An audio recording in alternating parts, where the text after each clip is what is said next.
So Jack's Stormcrow died. He got better though. Hail players, and welcome to this recap of Mirror Mirror session number 10. I'm going to say. Forgot. See, last week we weren't able to play.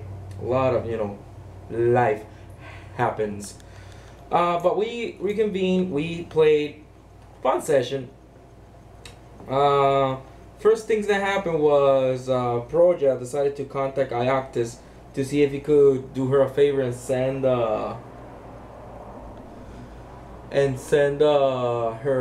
lover a warning about Rovias. And then a little thing happened that I said Prince Rovias, and they said no, Archduke Rovias, and I'm like, no, he can't be an Archduke.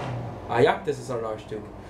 So there was a confusion because the last time we played we were really sleepy at night, and it's not Archduke Rovias because there can only be one Archduke in Geatha, or any Archduchy as it were.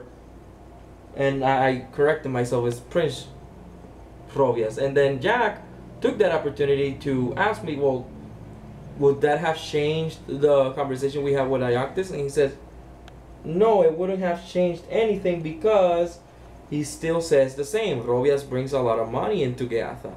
So Jack decides to contract a courier, send him to the capital of Oglinda with some bodyguards to send a letter to the king about what Rovias and Iactis are doing with all the warmongering up in Geatha. And I'm like, really? He says, yeah. And I'm like, okay, that's going to be interesting.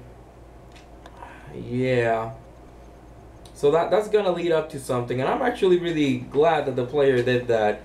It's gonna change the ending a little bit, but more on that when we actually get to the ending a couple of sessions from now, because the campaign is almost at its final point, because after that they went to the Ashlands, they met with King Bet. King Bet gave them a copper coin each, a really old copper coin. And he said, you have to put this copper coin somewhere that is touching your physical body. Because then we have to give it to a gatekeeper that's going to let us go into the Ashlands. It's the only way I know how to. Because we don't want to climb mountains. That's dangerous. So they go in. Jack has this thing that he just wants to kill the gatekeeper instead of just doing the easy and simple thing to just hand over the coin. But knowing me, I decided, while I was preparing the session, I said, you know what? I highly doubt Jack is going to be stupid, but just in case, let me have a contingency plan. The gatekeeper is a devourer. With a cloak that makes him incorporeal. Then Jack decided to attack him. Didn't end well, because then he touched him, did his slay living touch, critted, confirmed the crit, dealt 119 points of damage, and with that Jack was completely obliterated and consumed. Yeah. So he died, but like I said, I had a contingency plan, because since the gatekeeper works for the Ashlands, Jack appeared in a ghostly form in the Ashlands. After that, they, thinking about ways to get back his soul, Jack was able to talk to the Devourer and offer up 2 more souls in exchange for his soul. Also convinced the Devourer that he is, he's a man of his word, that he will give him 2 souls after he gets his body back. Reluctant, but the Devourer decided to do so because 2 souls are better than 1. After that, they got his soul back, but they still don't have a way of, resurrecting him. They went to the castle in the middle of the Ashlands. Oropsis is the name of the area. People usually call it the Ashlands because it's just covered in ash. There, they meet the Hack Queen of the Ashlands, who offers them each a boon for reaching her. Proja didn't choose anything. Jack wished for his body back, got his body back, and Sestana didn't ask for anything neither. Later on, she said, you know, maybe we could go back so I can get my brother back. And I'm like, could be a good idea. Then they kept on traveling. They noticed that they didn't really see any undead, even though in the Ashlands there's supposed to be a lot of undead. Came back, the drow told them that it was really weird not seeing any undead in the area. So one time they're, you know, resting, because this all takes through this whole session takes place through a lot of days in game because the Ashlands are ginormous. They find a door in the floor covered in ash, and they like try to pull it out, and they notice that it's actually a door leading downwards. They head down, they go through a secret passageway. They end up in a room with a lot of papers on the floor, a lot of books. They notice a big bookcase with the glass broken and with an indentation where a book like this big could fit. And they quickly put one and one together. It's like, wait, this could be where the book that the Black Warlock uses came from. And then I also told them that in the middle of the room there's a desk with a man slumped over it with a sword stabbed firmly in its back. They check out the sword and they notice that they can see like basically the guy's soul inside of the sword. They first, you know, like they're considering taking the sword back to the Hack Queen, but Jack, that he moved the body, he like heard a very ghostly and dim voice saying, "Break the sword."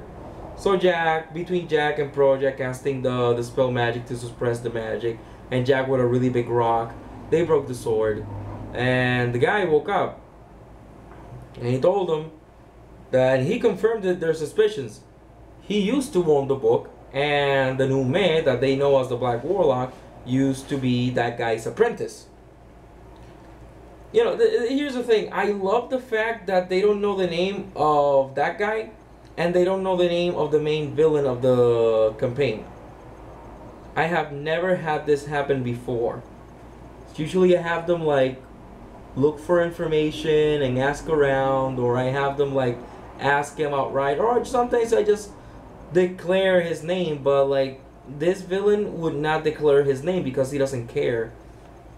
And even though they met the master that was teaching this Black Warlock, they didn't ask for the master's name or the name of the Nume. So I'm actually enjoying the fact that they don't know this guy's name. It's like he's the villain and we're the heroes. It doesn't matter what his name is, we're going to kill him anyways. So that's I don't know, that's interesting. And the players are having fun with that as well. So he offers his help when they go meet him. He says, this guy trapped my soul in that sword. I don't know how long I've been there. They explain that the guy's still alive. And he says that means it mustn't have been that long. He asks for the day. He says, no, I've only been trapped here for about a year. Hasn't been that long. And he says, whenever you fight him, I'm going to be scrying on you guys. So, just so you know, I'm going to be scrying on all of you with very powerful scrying magic. And when you go fight him, I'm going to appear and I'm going to help you out because I want this guy dead. I want something worse than death to happen to this guy. Then they go out. And on their way out, they encounter Goshumokulo. I forget the name. It's in the Bestiary 4. It's the very big undead. It's huge size that has hunger aura. You get fatigue and you take non-lethal damage inside his aura. They fought it. It was a very interesting fight, very tough fight, surprisingly enough. That guy hits like a truck. And it's funny because when I was preparing the session, I wanted to make them fight a CR15 monster. And I checked the stats out, and I compared the CR15 monster against the Gashadokuro, who is a CR13 monster. And the CR13 monster can hit a lot harder than the CR15 one. And they have basically the same AC. Goes to show, once again, CR is just there for show, honestly. Just know the abilities of your players and stuff like that. So yeah, they beat him. Proja almost died as well today. That session, she ended up with -7 hit points. -8 actually, because she failed her first save for stabilization. Really fun fight. Jack was almost gonna kill that thing in one hit, but since Proja got in and swallowed up by that undead, he actually decided to jump down and cut Proja loose. And I'm like, yeah, sure, man, I'll totally allow that. So that was a fun fight. They all ended up pretty banged up. After that, they rested for the day and they decided to keep heading west, where the compass was telling them to go. And on the way there, they encounter a couple skeletons that were just crawl out of the ash, little by little. Like at the beginning, very few undead would do that, but eventually, like tens and like tens and 50 of them would just crawl out. But since they're level 1 undead creatures, they just take them out in one hit, so whatever. But like they're powerful, and I wanted to show them that you're powerful. These are a lot of undead around, but you guys can take them out easily. That's like the gist of it. Like, even though you're crawling around in a land full of undead, most of the undead are nothing to you because you're that strong. Because they're level 13, and at the end of next session they're gonna be level 14. Because I ended the session short. It wasn't really a short session. We began kinda early-ish, honestly. I think we began like at around 8 and we ended up at around 12. So it was a full 4-hour session. It's just, honestly, all the role-playing that happens, all the discussions between the players, talking to the NPCs, takes so much time, and I'm so happy for that. And the fight also took a little bit of time, plus a couple of us had to take potty breaks, but that's neither here or there. Don't even know why I'm telling you guys this. Anyways, on the distance they saw this gigantic undead surrounded by storm clouds, and apparently the lightning would fall in strategic places on that undead and would hit more than once in the same place. And I described, basically what I was describing was Tesla coils on this undead. And Jack took out the spyglass, and I told him, well, you see a lot of clockwork on this gigantic undead creature. And now they know where they have to go, because what they're looking for is a device called the Clockwork Heart. So they're looking for something with clockwork, and that thing has clockwork, so it has to be that. That's a Titanic monster I designed. I can't wait to use that guy. It's gonna be really, really fun using that guy. Cause he shoots a lot of lightning and stuff. That's a lot of really cool attacks. But that's gonna be for next session. Cause Jack was like, how far away is he? Is he like 100 feet away? And I'm like, no. If that thing was 100 feet away, one, it could already attack you, cause it has a 120-foot reach. Second, you couldn't see it in your whole field of vision because it's a Titanic creature. It's way too big. And third, no, it's about 3 days away. And he says it's 3 days away and we can still see it, and I'm like, yeah, it's that big. And they're like, well,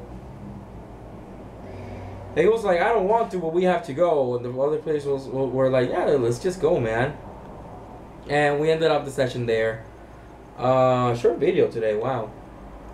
The session felt short, but it wasn't short, because again we started at around 8, I think. Let's see.